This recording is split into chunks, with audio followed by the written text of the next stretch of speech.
नमस्कार। आ, सोचिए एक गाड़ी है, बढ़िया गाड़ी, लेकिन उसका एक टायर पंचर हो जाए तो फिर वो चल नहीं पाएगी, ठीक से लड़खड़ाएगी। बिल्कुल। जीवन भी कुछ ऐसा ही है ना? अगर संतुलन बिगड़ा तो पूरी यात्रा डगमगा सी जाती है। सही कहा। तो आज हम इसी पर थोड़ी गहराई से बात करेंगे।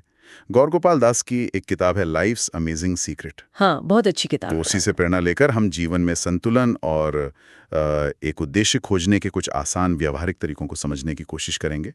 कोई भारी भरकम सिद्धांत नहीं, बस सीधी सीधी बातें। बिल्कुल। और किताब की शुरुआत ही होती है एक बड़े दिलचस्प विचार से।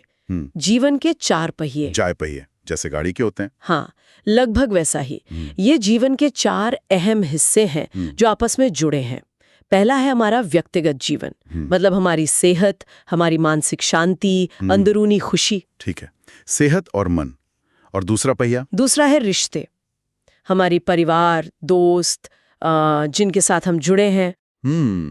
और तीसरा, वो शायद काम से जुड़ा होगा।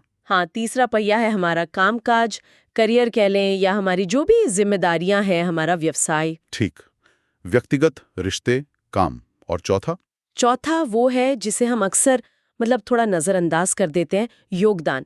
समाज के लिए कुछ करना, दूसरों के जीवन में कुछ सकारात्मक लाना। योगदान। लेकिन क्या ये चारों हमेशा बिल्कुल बराबर होने चाहिए? क्या ऐसा मुमकिन है? ये बहुत अच्छा सवाल है।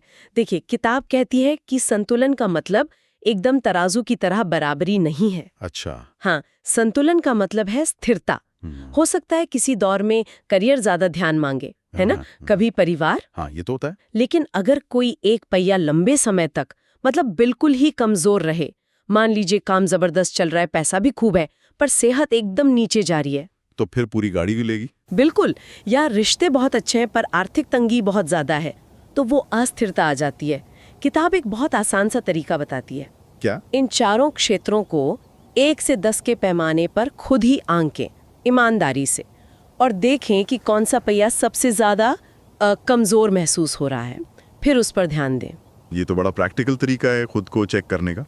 अच्छा, संतुलन के अलावा किताब में आभार यानी कि ग्रैटिट्यूड पे भी काफी जोर है। हाँ, बहुत ज्यादा।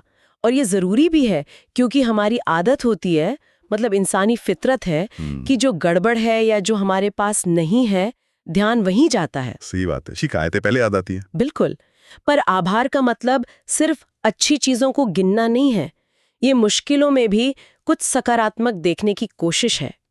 जैसे ये सोचने के बजाय कि मेरा घर कितना छोटा है, ये महसूस करना कि कम से कम आज रात मेरे पास सोने के लिए एक महफूज, आरामदायक जगह तो है। नजरिए का फर्क है पूरा। हाँ, बिल्कुल नजरिए का। और इसे प्रैक्टिस किया जा सकता है। रोज सुबह बस 3 चीजें लिख लें जिनके लिए आप शुक्रगुजार हैं। छोटी छोटी चीजें भी हो सकती हैं। ये आदत डालने वाली बात है। और रिश्तों का क्या? आजकल की भागदौड़ वाली जिंदगी में ये पहिया तो अक्सर कमजोर पड़ जाता है। और यही मेरे ख्याल से किताब की सबसे अहम चेतावनियों में से एक है। देखिए, सच्ची खुशी अकेले में नहीं मिलती, वो बांटने से बढ़ती है।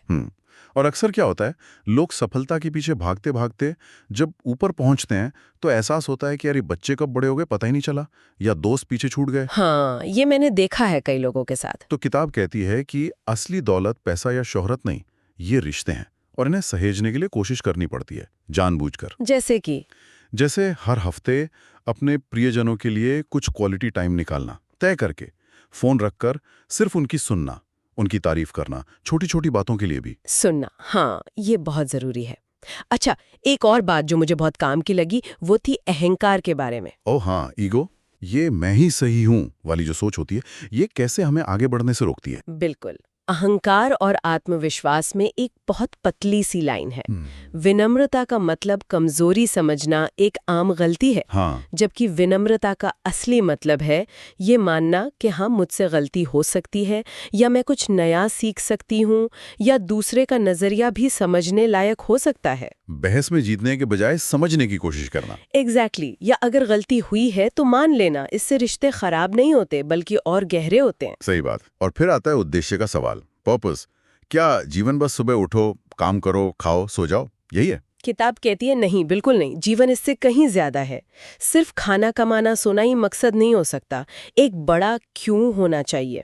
एक क्यों। हाँ, जब हमारे काम में, चाहे वो नौकरी हो या कुछ और, एक बड़ा मतलब जुड़ जाता है तो वो सिर्फ ड्यूटी नहीं रहती, एक मिशन बन जाता है। जैसे वो टीचर वाला उदाहरण था किताब में। हाँ, कि एक शिक्षक सिर्फ सिलेबस नहीं पढ़ा रहा, वो आने वाली पीढ़ी को, भविष्य को आकार दे रहा है। ये सोच ही कितनी ऊर्जा देती है। अपने काम में वो गहरा अर्थ ढूंढना बहुत जरूरी है। और जीवन है तो बदलाव तो आएंगे ही, ये तो पक्का है। हाँ, पर हम अक्सर इससे घबराते हैं, विरोध करते हैं। पर किताब कहती है कि बदलावों को दुश्मन मत समझो। तो क्या समझे? इसे विकास का, आगे बढ़ने का एक निमंत्रण समझो। हर बदलाव, चाहे वो मुश्किल ही क्यों ना लगे शुरू में, जैसे नौकरी चली जाना। हाँ, वो तो बहुत मुश्किल लगता है। पर वो शायद किसी बेहतर अवसर का दरवाजा खोल रहा हो। जरूरत है उस नजरिए से देखने की। आसान नहीं होता हमेशा, पर कोशिश तो की जा सकती है। कोशिश। और तनाव, स्ट्रेस, इसका क्या करें? ये तो आजकल जैसे हवा में घुला हुआ है। हाँ, ये तो है। इसे पूरी तरह खत्म शायद ना किया जा सके, पर इसे मैनेज जरूर किया जा सकता है, नियंत्रित। किताब में एक अच्छी तुलना है। क्या? तनाव की तुलना खाने में नमक से की है। थोड़ा सा नमक जरूरी है स्वाद के लिए, है ना? बिल्कुल। वैसे ही थोड़ा तनाव हमें काम करने की प्रेरणा देता है, पर लगातार और ज्यादा तनाव सेहत, रिश्ते, काम सबको बिगाड़ देता है। इसे मैनेज करने के लिए छोटी चीजें काम आती हैं। जैसे गहरी सांस लेना जब तनाव महसूस हो, रोज थोड़ा टहलना या कोई भी हल्की कसरत, अपनी सीमाएं तय करना, ना कहना सीखना। हाँ, ना कहना भी एक कला है। और आखिर में एक बहुत ही खूबसूरत बात किताब में है, देने की खुशी।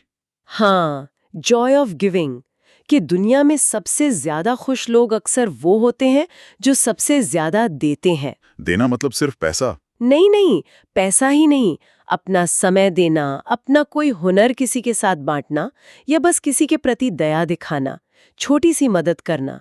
स्वयं सेवा या वॉलंटियरिंग जैसे? हाँ, बिल्कुल। उससे शायद पैसा ना मिले, पर जो एक अंदरूनी खुशी और संतुष्टि मिलती है वो अनमोल है।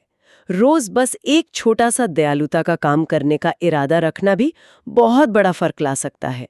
तो अगर हम पूरी बातचीत को समेटें तो जीवन की गाड़ी को स्मूथली चलाने के लिए वो जो 4 पहिए थे, हमारा व्यक्तिगत जीवन, हमारे रिश्ते, हमारा काम और समाज में हमारा योगदान, हाँ, इन चारों में एक तालमेल, एक हार्मनी बिठानी होगी। बिल्कुल। और इस पूरी यात्रा को, मतलब जीवन को, आभार के साथ, विनम्रता के साथ, एक स्पष्ट उद्देश्य के साथ और दूसरों को देने की भावना के साथ जीना होगा। क्योंकि असल खुशी ज्यादा पाने में नहीं है, बल्कि एक बेहतर इंसान बनने में है।